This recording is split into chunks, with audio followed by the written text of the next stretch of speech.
Let's tackle our thigh now. Pen A brush.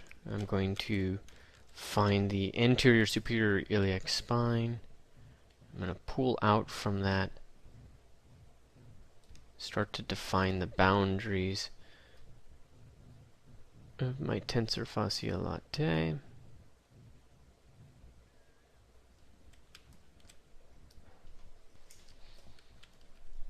Let's also get the get rid of those arms. Gluteus medius. I'm going to outline all that right now.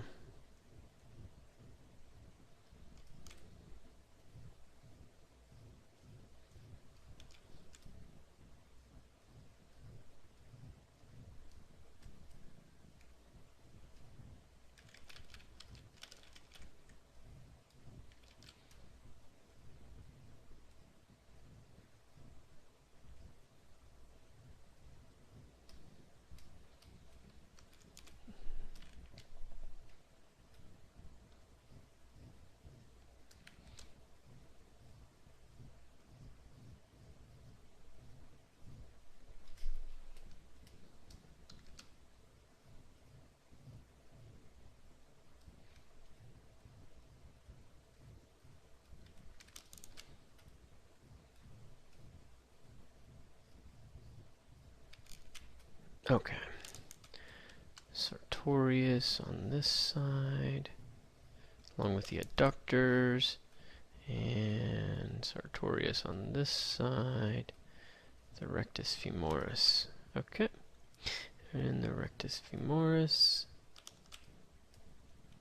Alright, we'll get all that here in a moment.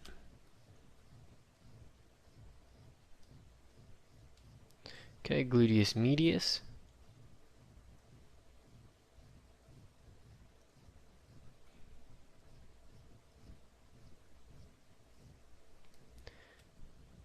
Tensor fascia latae. Let's mask it. Maybe we can get some nice lines.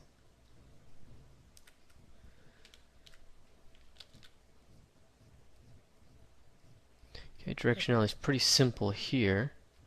It's pretty simple here.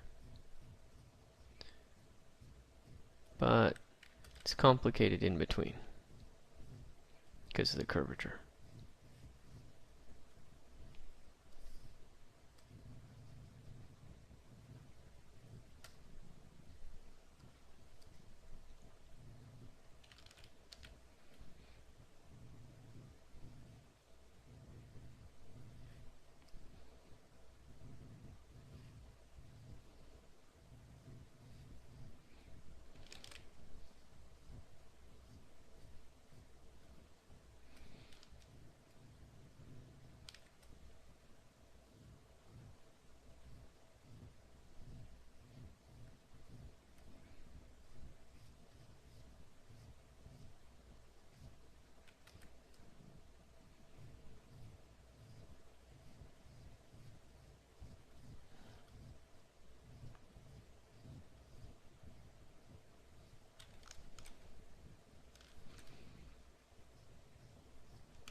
Okay.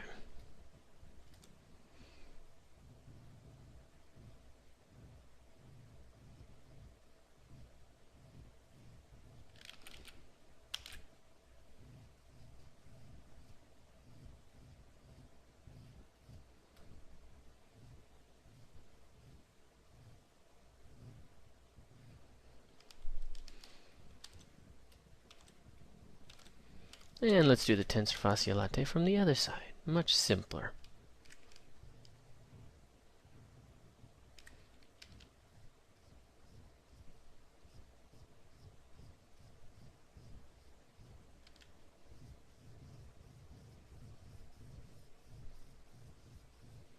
Long strokes.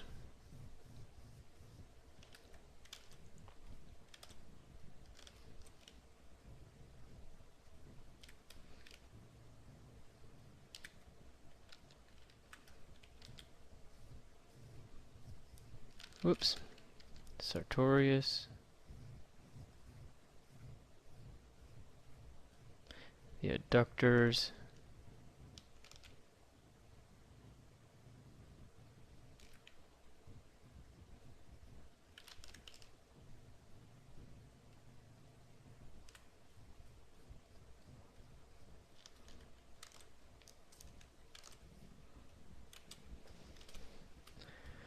Gluteus medius.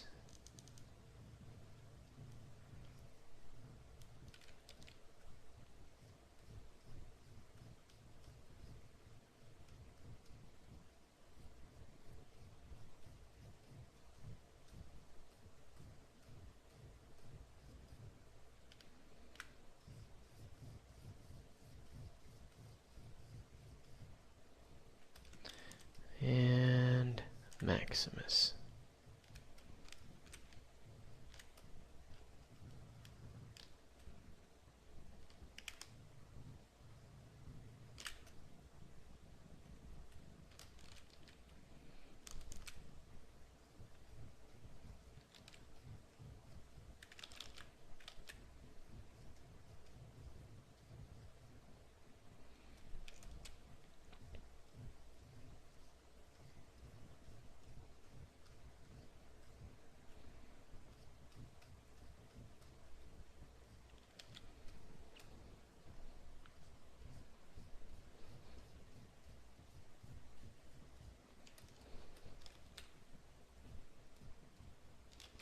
That won't work.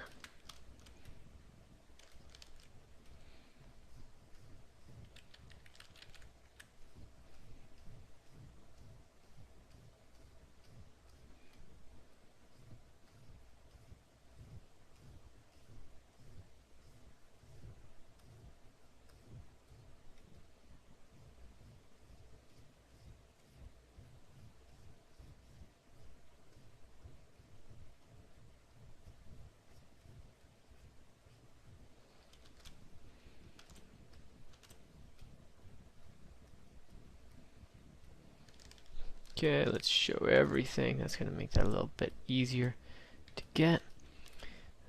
And we're getting there. Okay, remember the insertions and origins of the gluteus maximus. Remember that there's those two sections. So we've got the origin, right?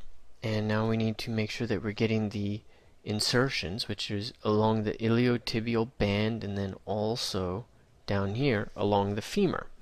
So if this is the head of the femur, okay, moving into the pelvic bone,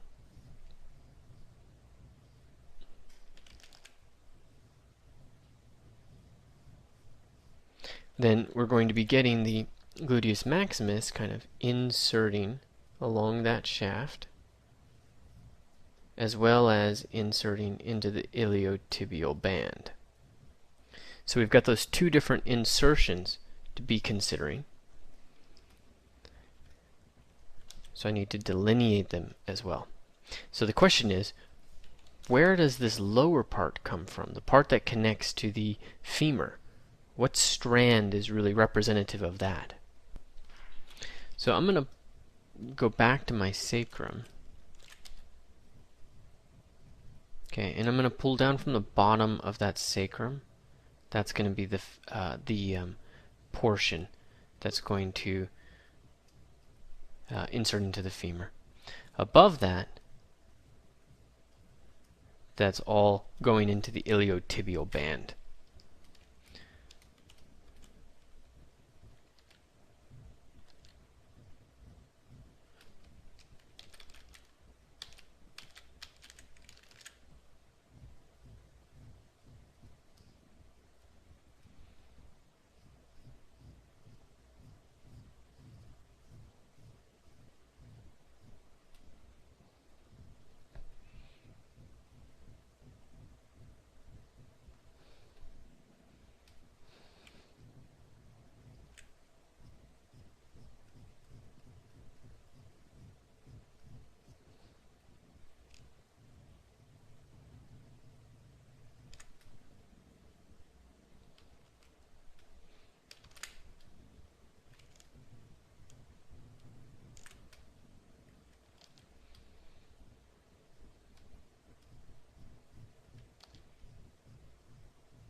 There we go.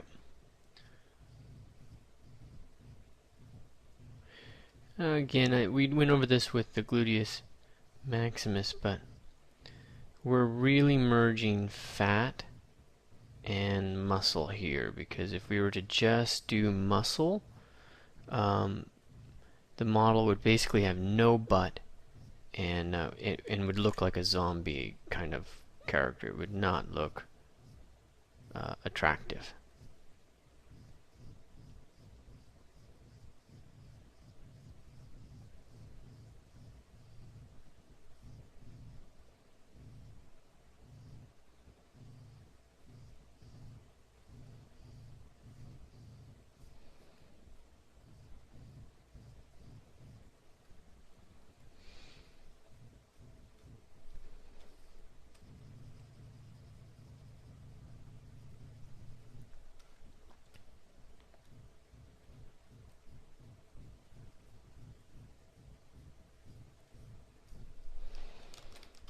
How do I want to represent the iliotibial band? Do I want fibers to be moving across, or maybe what I want is for fibers to be converging? I had T in my head for some reason. Yeah, let's get them converging. And remember, which one of these is the iliotibial band? I'll move my cursor off to the side. Which one of these bumps is the iliotibial? We know this is the vastus lateralis.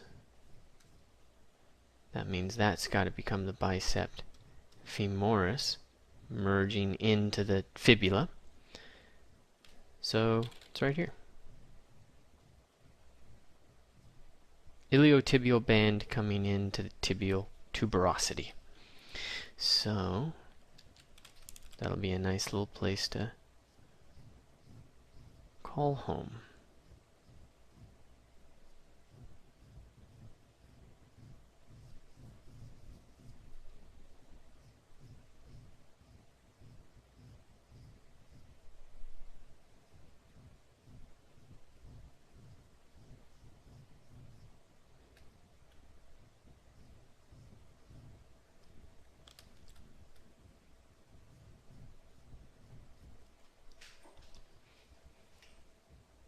Oops.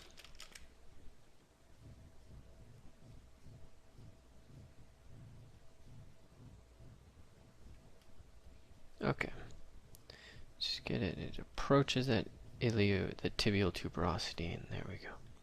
And then terminates.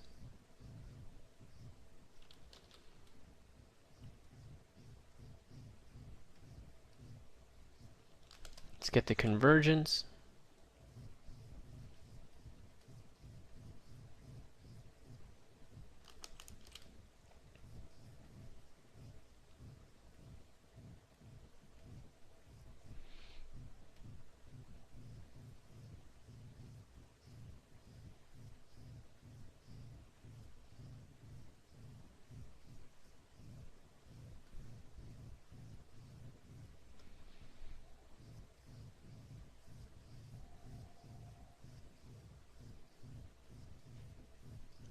Long, thin strokes.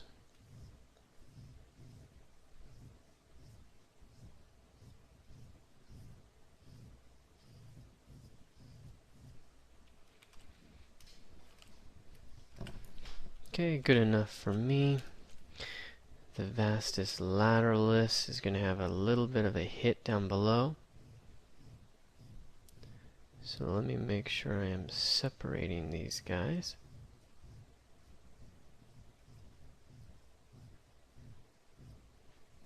And making sure I give room here at the top. Okay, rectus femoris.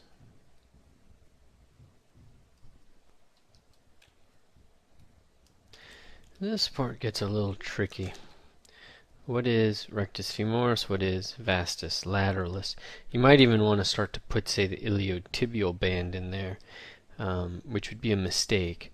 Iliotibial band is completely not visible just because of the action that's happening here. So the vastus lateralis, everything's just getting kind of stressed. So pen A, we're there. I'm gonna say take the line that the rectus femoris is going to hold this volume.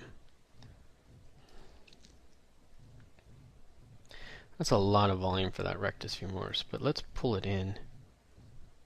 Yeah, and head straight to the top of that patella. Okay, come on into the side, and let's get the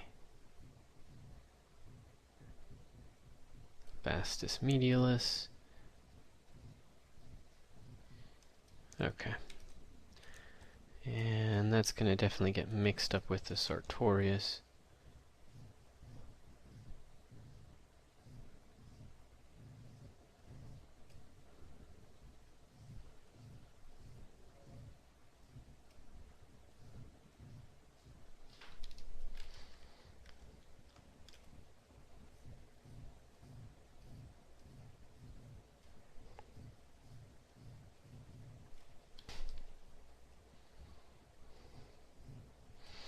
Okay, let's find our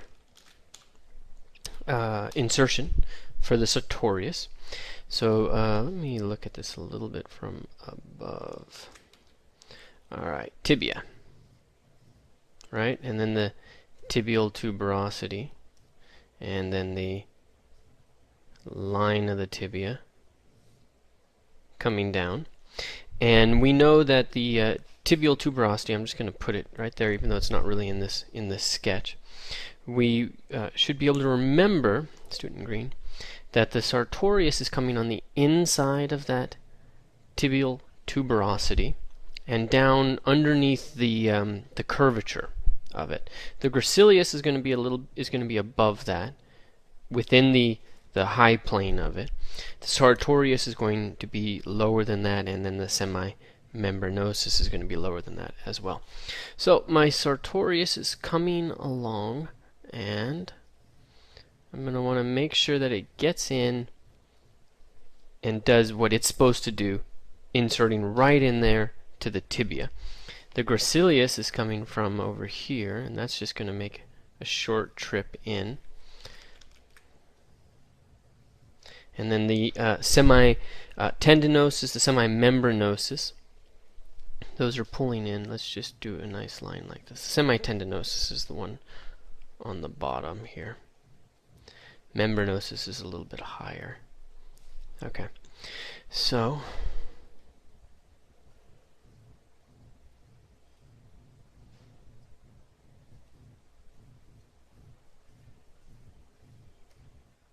there we go. Gracilis. Okay, I found my pubic bone. Let's say, need to really look for where that's going to be, the pubic symphysis, and so I'll pull in a little bit from there. Okay, come straight in to that sartorius.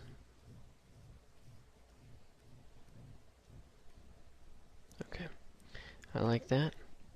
And then the semimembranosus, tendinosus down here at the bottom, and membranosus. So we'll do those here in a little bit.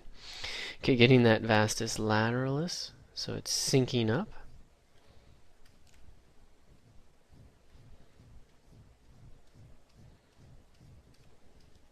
Okay, and we got a host of stuff going on in here, abductor-wise. Okay.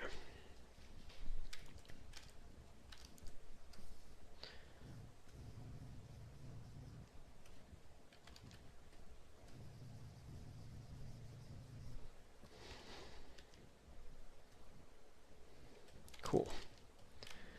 Okay, rectus femoris is going to have a line coming right down the center.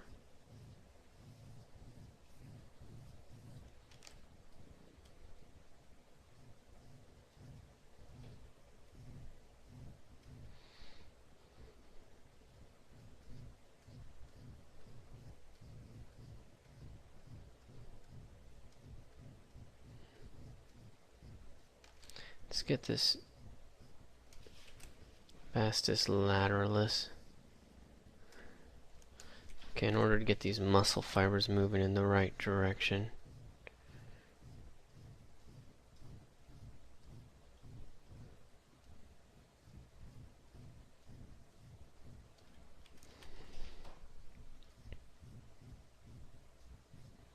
Okay, heading right up to the top.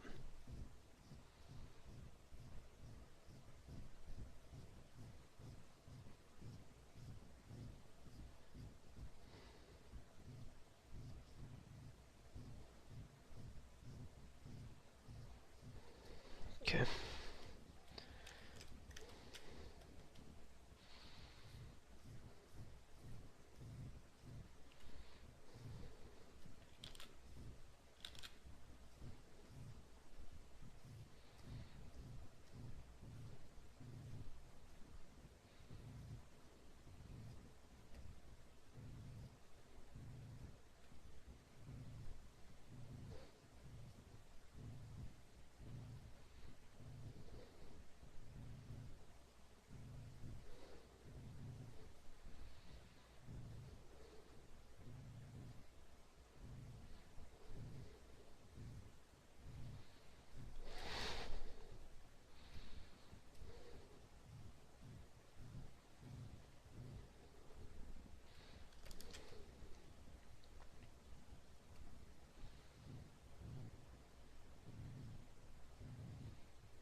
Alright, let's get that rectus femoris.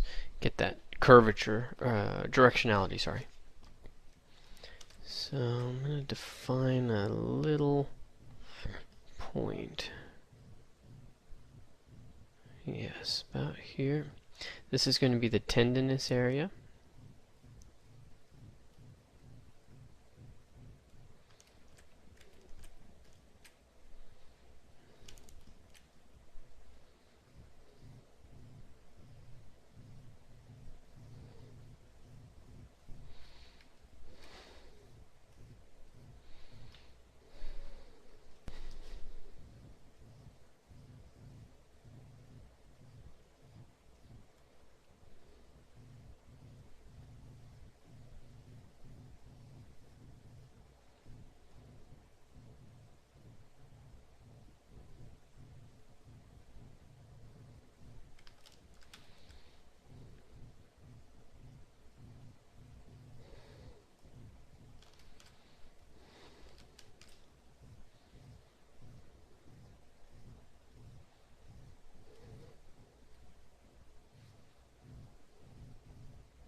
Okay. And the directionality here, this changes a tiny bit.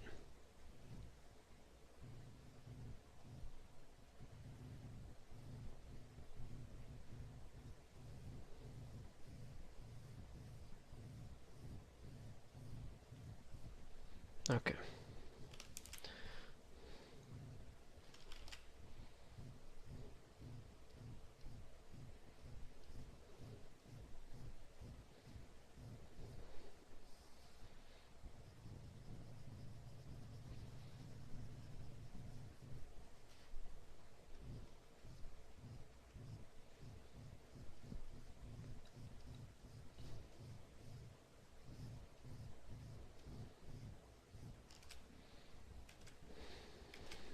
Voila.